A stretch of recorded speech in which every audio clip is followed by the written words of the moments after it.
राहुल जी, राहुल जी, मेरा सवाल आपसे ये है कि जब आप ये फैसला सामने आया, आपको मैक्सिमम पनिशमेंट जो है इसमें जो हो सकती है वो आपके लिए मुकर्रर की गई। इस बीच कई लोगों ने यह भी कहा, आपके पार्टी के भी एक सांसद ने कहा कि कम से कम जज को ये देखना चाहिए था कि सामने जो शख्स है वो एक गांधी परिवार से आता है। इस पर आप क्या कहेंगे, और आपको लगता है मैक्सिमम पनिशमेंट जो है आपके केस में, मैक्सिमम पनिशमेंट आपके लिए मुकर्रर की गई, क्या आपको इसके पीछे क्या कहना है आपका? वही मैंने कहा, अगर डिस्ट्रैक्शन करना है, मैक्सिमम पनिशमेंट की तो जरूरत है। मिनिमम पनिशमेंट से बात थोड़ी बनेगी। मैं तो सोच रहा था भैया 5 साल होते, 7 साल होते, 10 साल होते, वो भी मिल जाता। मुझे क्या फर्क पड़ रहा है? राहुल जी, जो जजमेंट आया उसको लेकर बीजेपी ने उसको किया है कि आपने ओबीसी का अपमान किया। पूरे देश में प्रेस कॉन्फ्रेंस करने की तैयारी कर रहे हैं कि आपने ओबीसी का अपमान किया था। भैया देखिए, पहला आपका अटेम्प्ट वहां से आया, दूसरा आपका अटेम्प्ट यहां से आया, तीसरा आपका अटेम्प्ट यहां से आया। आप इतनी डायरेक्टली बीजेपी के लिए क्यों काम कर रहे हो? थोड़ी डिस्कशन से करो यार, थोड़ा घूम घाम के पूछो। क्या आपको ऑर्डर दिया है क्या? देखो मुस्कुरा रहे हैं। घूम घाम, मैं आपको उदाहरण देता हूं। आप थोड़ा घूम घाम के निकाल नुकुल के बोलो। देखो ऐसे बोलो पहले, राहुल जी, हाँ तो please if you want to work for the BJP, then bring a BJP flag symbol here and put it on your chest. Then I'll answer you the same way I answer them. Don't pretend to be a press man. Vikrant, Rahul ji, हवा निकल गई। Rahul ji, BJP के लोग बार बार ये बात कहते हैं कि आपने जब विदेश में जाके भाषण दिया तो उन्होंने कहा माफी मांग लेते। अभी कहा कि कोर्ट में आपसे कहा गया माफी मांग लेते। तो जब ये लोग कहते हैं राहुल गांधी माफी मांग लेते, तो राहुल गांधी क्या सोचते हैं? राहुल गांधी सोचता है मेरा नाम सावरकर नहीं है, मेरा नाम गांधी है। गांधी किसी से माफी नहीं मांगता। और मैंने कहा, पार्लियामेंट हाउस में कहा कि भैया मुझे बोलने दीजिए ना, एक बार तो बोलने दीजिए। 2 बार चिट्ठी लिखी, तीसरी बार मैं पर्सनली स्पीकर से जाके कहता हूं, स्पीकर सर प्लीज, आप डेमोक्रेसी के लोकतंत्र के आप प्रोटेक्टर हैं, मुझे बोलने दीजिए। मुस्कुरा के कहते हैं भैया मैं तो नहीं कर सकता। आप नहीं कर सकते तो कौन कर सकता है? शायद मुझे जाके मोदी जी से पूछना पड़े, वो तो करने नहीं देंगे। तो मेरा जो पॉइंट है, इस देश में लोकतंत्र खत्म हो गया है। इस देश के लोग जो इनके दिल में है, हमारे दिल में है, बोल नहीं सकते हैं। इस देश के इंस्टीट्यूशन पर आक्रमण हो रहा है।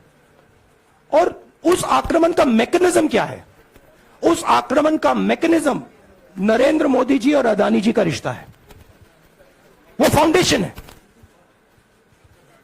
मैं नरेंद्र मोदी जी पर सवाल नहीं पूछ रहा हूं, मैं अदानी जी पर सवाल पूछ रहा हूं। बीजेपी अदानी जी को क्यों प्रोटेक्ट कर रही है? आप नरेंद्र मोदी जी को प्रोटेक्ट कीजिए। मैं अदानी जी पे पूछ रहा हूं, आप अदानी जी को क्यों प्रोटेक्ट कर रहे हो? आप इसलिए अदानी जी को प्रोटेक्ट कर रहे हो क्योंकि आप ही अदानी हो। राहुल जी, मैं मोहित दुबे हूं। मेरा सवाल यह है कि आप शहीदों के परिवार से आते हैं। आपकी दादी भी डिस्क्वालीफाई हुई, जनता के बीच गई, आप सत्ता में वापस आए। आज के दौर में राहुल गांधी भी डिस्क्वालीफाई हो गए हैं क्योंकि तमाम आपने इश्यूज को उठाया, चीन के इश्यूज को उठाया। क्या राहुल गांधी भी जनता के बीच में जाएंगे और वही वापसी फिर से करेंगे? राहुल गांधी भारत जोड़ो यात्रा में 4.5 महीने जनता के बीच में रहेंगे और वो मेरा काम है, वो मैं करता जाऊंगा। हाँ जी, अनवर, आज के हिंदुस्तान में जो पहले राजनीतिक पार्टियों को सपोर्ट मिलती थी, मीडिया से मिलती थी, बाकी इंस्टीट्यूशन से मिलती थी, वो नहीं मिलती है। तो ऑपोजिशन की पार्टीज को एक ही रास्ता है, जनता के बीच में जाने का। हाँ जी, अनवर। सर, भारतीय जनता पार्टी ने आप पर ओबीसी समुदाय के अपमान का आरोप लगाया है, इस पर आप क्या जवाब देना चाहेंगे भारतीय जनता पार्टी को? मैं पिछले भारत जोड़ो यात्रा में, आप मेरी कोई भी स्पीच देख लीजिए, मैं वहां कह रहा हूं सब समाज एक हैं, सबको एक साथ चलना चाहिए, भाईचारा होना चाहिए, नफरत नहीं होनी चाहिए, हिंसा नहीं होनी चाहिए। तो मेरी पोजीशन बिल्कुल क्लियर है। ये ओबीसी का मामला नहीं है, ये नरेंद्र मोदी जी और अदानी जी के रिश्ते का मामला है। 20,000 करोड़ रुपए जो अदानी जी को पता नहीं कहां से मिले, उसके बारे में मैं सवाल पूछ रहा हूं और उसका जवाब चाहिए। बीजेपी ध्यान को भड़काने की कोशिश करती है, कभी ओबीसी की बात करेगी, कभी विदेश की बात करेगी, कभी कुछ और बात करेगी, कभी डिस्क्वालिफिकेशन की बात करेगी, मगर सवाल यही है 20,000 करोड़ रुपए, $3 बिलियन किसका था? संजय मिश्रा। और वो अदानी का पैसा नहीं हो सकता। संजय मिश्रा।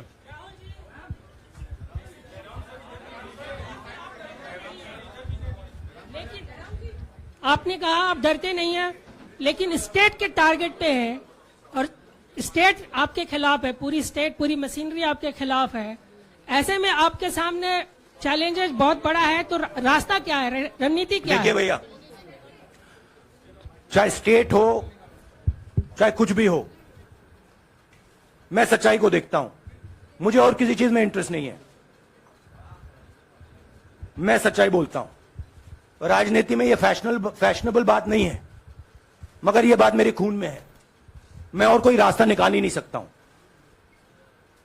तो मेरा काम यह है, यह मेरी तपस्या है, जीवन की तपस्या है, उसको मैं करता जाऊंगा। चाहे मुझे डिस्क्वालीफाई करें, मारे पीटे, जेल में डाले, मुझे कोई फर्क नहीं पड़ता। मुझे अपनी तपस्या करनी है। इस देश ने मुझे सब कुछ दिया है। शांत हो जाइए। इस देश ने मुझे सब कुछ दिया है, प्यार दिया है, इज्जत दी है, इसलिए मैं ये करता हूं। हाँ Supriya. Sir Rahul sir, BJP के जो लीडर्स आप पे अटैक कर रहे हैं उस पर आप क्या कहेंगे? और इसके अलावा वायनाड, वहां पर जब से खबर गई है वहां पे लोग बहुत डिसबिलीफ में हैं, प्रोटेस्ट भी इरप्ट हो रहा है, आप अपनी कॉन्स्टिट्यूएंसी के लोगों को क्या कहना चाहते हैं? नहीं, मैंने सोचा है कि मैं अपनी, देखिए मैंने कॉन्स्टिट्यूएंसी में भी बोला कि वायनाड के लोगों के साथ मेरा पारिवारिक रिश्ता है, फैमिली प्यार का रिश्ता है। तो मैंने सोचा कि मैं वायनाड के लोगों के लिए अपनी एक चिट्ठी लिखूं उनके लिए कि मेरे दिल में उनके लिए क्या है, तो वो तो मैं रिजॉल्व कर दूंगा। उनका, देखिए बीजेपी के नेताओं का काम यही है। देखिए वो सब नरेंद्र मोदी जी से डरते हैं, कारण आप जानते हो। नरेंद्र मोदी जी ने कहा कि देखिए ध्यान हटाना है। वो सब जानते हैं अदानी जी और नरेंद्र मोदी जी का रिश्ता, सारे के सारे जानते हैं क्या रिश्ता है, सब जानते हैं, मगर डरते हैं। तो अगर नरेंद्र मोदी जी ने उनसे कहा कि भैया ध्यान उधर करो, ध्यान उधर करेंगे। मगर सवाल यही है 20,000 करोड़ रुपए किसका है? हाँ जयनेंद्र। राहुल जी पूरी कांग्रेस पार्टी, सर पूरी कांग्रेस पार्टी ये कह रही है कि आप चाहे वो गुजरात की कोर्ट ने आपको सजा सुनाई या आपका निलंबन हुआ, ये सब कुछ केंद्र सरकार, प्रधानमंत्री के इशारे पर हो रहा है। लेकिन बीजेपी कह रही है कि कानून ने अपना काम किया है। तो जो ये दलील है कि कानून ने आपको सजा दी है और उसी की वजह से आपका निलंबन भी हुआ है, इस पर आप क्या कहेंगे? देखिए लीगल मैटर है, पर ये हुआ है। लीगल मैटर है। मैं हिंदुस्तान के लीगल सिस्टम को रिस्पेक्ट करता हूं। मैं लीगल मैटर पे इस प्रेस कॉन्फ्रेंस में बात नहीं करना चाहता हूं। हाँ संजीव। अगर आपके लीगल सवाल होंगे तो आप हमारी लीगल टीम से पूछ लीजिए। संजीव 1 मिनट। संजीव।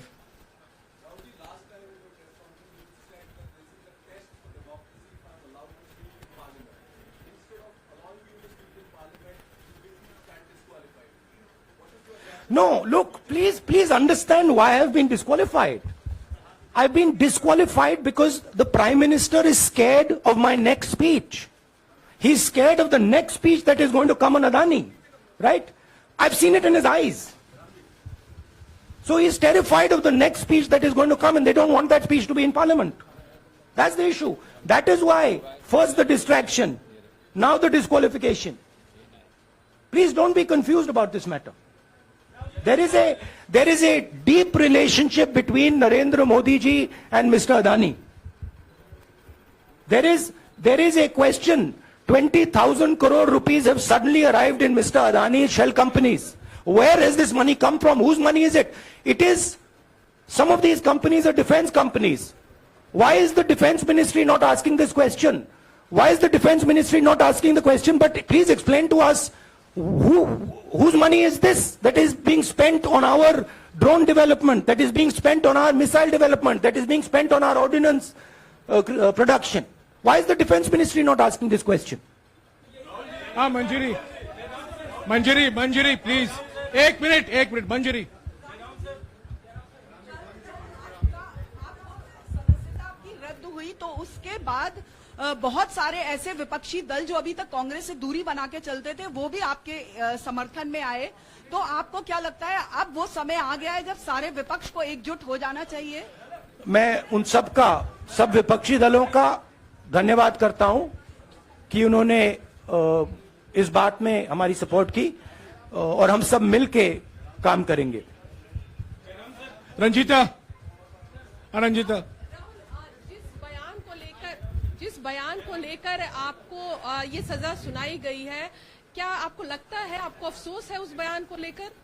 क्या कहेंगे उस बयान पर? अब देखिए, अब ये लीगल डिस्कशन है, उस पे मैं टिप्पणी नहीं करना चाहता हूं क्योंकि ये कोर्ट में मामला है. मगर मैं जो भी सवाल उठाता हूं वो सोच समझ के उठाता हूं. हाँ जी, नीरज. राहुल जी, अभी कुछ ही दिन पहले लक्षद्वीप के सांसद मोहम्मद फैजल की सदस्यता गई थी और बाद में हाईकोर्ट ने स्टे कर दिया था. अभी उनकी मेंबरशिप रीइंस्टेट नहीं हुई है. देखिए, सुन लीजिए. हाँ. राहुल जी सुन लीजिए, अभी उनकी सदस्यता रीइंस्टेट नहीं है, लेकिन चुनाव आयोग ने चुनाव की घोषणा करने के बाद उसे रोक दिया था. अगर ऊपरी अदालत से आपको स्टे मिलता है तो आपको उम्मीद है कि लोकसभा स्पीकर भी आपकी सदस्यता को बहाल कर देंगे? मुझे उम्मीद में कोई इंटरेस्ट ही नहीं है. चाहे मुझे सदस्यता मिले ना मिले, मैं अपना काम करूंगा. अगर ये मुझे परमानेंटली डिस्क्वालीफाई कर दें तो भी मैं अपना काम करूंगा. अगर मुझे रीइंस्टेट कर दें तो भी मैं अपना काम करूंगा. मुझे कोई फर्क नहीं पड़ता मैं पार्लियामेंट के अंदर हूं या बाहर हूं, कहां हूं. मैंने आपसे कहा मुझे अपनी तपस्या करनी है, मैं उसको करके दिखाऊंगा. आपके लिए नहीं, अपने लिए. रवि, एक मिनट रमन. हाँ. एक मिनट रमन.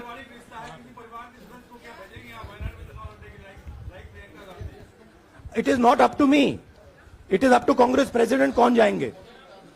राहुल जी, मेरा सवाल